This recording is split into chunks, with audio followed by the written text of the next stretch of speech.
Magandang araw muli at tayo ay mag-aaral ng salita ng ating Panginoon at tunay nga na salamat sa ating Diyos sapagkat natapos natin muli yung isang series na dati natin pinag-aralan na The Redeemer God. So ngayon mag-present tayo sa bagong series natin which is all about being rooted in God's Word. So basahin natin ang aklat ng Jeremiah 17:7 hanggang 8. So sabi po dito, mapalad ang mga taong nagtitiwala kay Yahweh, pagpapalain ang umaasa sa Kanya, katulad niya ay isang punong kahoy na nakatanim sa tabi ng batisan. Ang mga ugat ay patungo sa tubig, hindi ito manganganib kahit dumating ang tag-init sapagkat mananatiling luntian ang mga dahon nito. Kahit hindi umulan, ay wala itong aalalahanin. Patuloy pa rin ito mamumunga. So, napakaganda ng verse natin dito. Sabi doon, being rooted in God's Word. So, bilang mga Kristiyano, hindi sapat yung Miyerkules lang ng pag-attend ng prayer meeting. Hindi sapat yung umattend ka lang ng Sunday worship. So, sabi doon, being rooted in God's Word. Bilang isang Kristiyano, dapat daily tayo na nagkakaroon ng connection sa ating Panginoon. What I mean is, daily natin dapat binibigyang halaga yung ating Panginoon, yung kanyang mga salita upang basahin, kausapin ng ating Panginoon. At ating ang pag-aralan ng kanyang mga salita. Sabi dito sa ating 3 puntos, una, sa teaching natin, we grow in our faith when our confidence is in God. So masasabi lang na nag-grow yung faith natin kung yung ating confidence is nasa ating Panginoon. Kasi minsan may mga tao na self-centered. Ibig sabihin, yung sarili lang lagi nila yung tinataas nila at hindi ang ating Panginoon.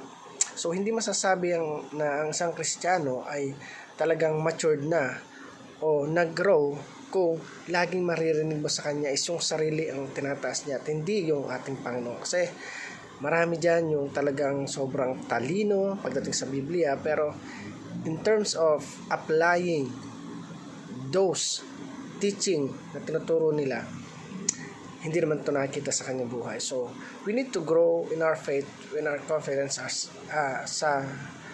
in our faith with confidence in our God. Pangalawa, sabi dito, we grow in our faith when we exercise our faith. So, yung faith natin, sabi doon, ay lalago lang ito kung ini-exercise natin ito. Tingnan natin, kagaya ng isang nag-gym o i-compare natin yung katawan ng isang nag-gym sa hindi nag-gym. Kung mapapansin mo, yung muscle ng nag-gym is talagang nag-grow o lumalaki, tumitibay, unlike dun sa mga tao na wala nang ibang ginawa kundi sa bahay lang, matulog, kumain, maglaro ng mga online gaming. Kung makikita mo yung katawan nila, parang mga patpat, ang ninipis. So kagaya rin ng paglilingkod sa ating Panginoon, we need to exercise our faith kung gusto mo na lumago yung pananampalataya mo. We need to be rooted in God's Word pagdating sa pagpapalagong spiritual natin. So hindi sapat yung makikinig ka lang, hindi sapat yung titingnan mo lang yung tao. Dapat ikaw mismo sa sarili mo. We need to be being rooted in God's Word. Kung gusto mo na lumago yung pananampalataya mo sa ating Panginoon, we need to exercise our faith. Yung pananampalataya na meron tayo, kailangan nating exercise. Kapag dumating ka sa sitwasyon na kinakapos ka na, paano mo i-exercise yung faith mo na meron ka sa ating Panginoon? So gamitin natin yung mga bagay na mangyayari sa atin to exercise our faith. Number 3, sabi dito, we grow in our faith when we get daily nutrients from the Bible. So, ano ba yung nutrients na sinasabi dito? Ito yung mensahe ng salita ng ating Panginoon.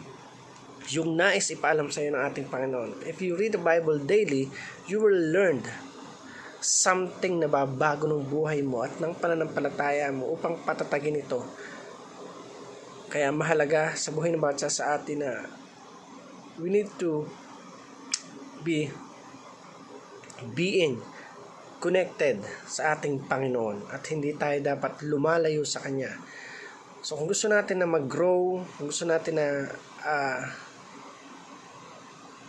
sabi nga ay magkaroon ng nutrients yung pananampalataya na meron tayo, we need to be read the Bible daily upang malaman natin ano ba yung nasa parating sa ating Panginoon. Sapagkat minsan mararanasan natin na yung mga binabasa natin sa salita ng ating Panginoon, yun yung mga nangyayari. Yun yung mga kalimitan na talagang hindi mo in-expect na mangyayari sa'yo. So, we grow in our faith when we get daily nutrients from the Bible. So, masabi lang na lumalagko ka kung ikaw ay nagbabasa ng Biblia araw-araw. So, para naman po sa ating application, sabi dito sa una, put our confidence in God, knowing that God is with us. So, yung confidence natin, ibigay natin sa ating Panginoon. Ialay natin sa ating Panginoon dahil alam natin na talagang ang Diyos ay sumasa atin saan man tayo naroroon. Kung may mga bagay ka na gusto mo i-improve sa sarili mo, then trust God. Trust the process of the Lord. Read the Bible and always ask God. Pray to Him kung gusto mo na magkaroon ng changes yung buhay mo at magkaroon ka na upang ma-boost even your confidence. Magtiwala ka sa ating Panginoon, mababago yung buhay mo kapag ibinigay mo ito 100% na tiwala sa Kanya. Pangalawa, sabi dito, exercise our faith especially in tough situations. So, ito yung sinasabi ko kanina na even dun sa mga worst na nangyayari sa buhay natin, kailangan natin i-exercise yung faith natin at hindi tayo mawala ng tiwala sa sarili natin sapagkat ito yung nagiging dahilan upang bumaba yung level ng spiritual natin o level ng pananampalataya na meron tayo. We need to exercise our faith especially in tough situation. Dun sa mga panahon na talagang walang-wala ka na, panahon na talagang kahit kaibigan mo hindi mo malapitan, yung panahon na tipong sila na lang yung iniisip mo na pwedeng makatulong sa'yo pero tinanggihan ka pa. So, paano mo i-exercise yung faith mo, especially in tough situation? We need to learn more about what God planned for us. So, laging sa ikabubuti yan. Pangatlo, sabi dito, get daily nutrients through daily devotion. So, ito yung isang mahalagang bagay na dapat lagi nating ginagawa. You have your own daily devotion. Talk to God and pag-aralan yung kanyang mga salita, yung mensahe niya, ano ba yung nananais niya, ano ba yung nais niyang mangyari doon sa buhay mo. Sapagkat sabi nga yung Bible, yan yung mga pagturo sa atin kung ano ba talaga yung dapat nating gawin dito sa mundo. Ano ba talaga yung halaga ng buhay natin? Sino ba talaga yung Diyos na pinaglilingkuran natin? At ano yung magagawa niya sa buhay ng bawat isa sa atin?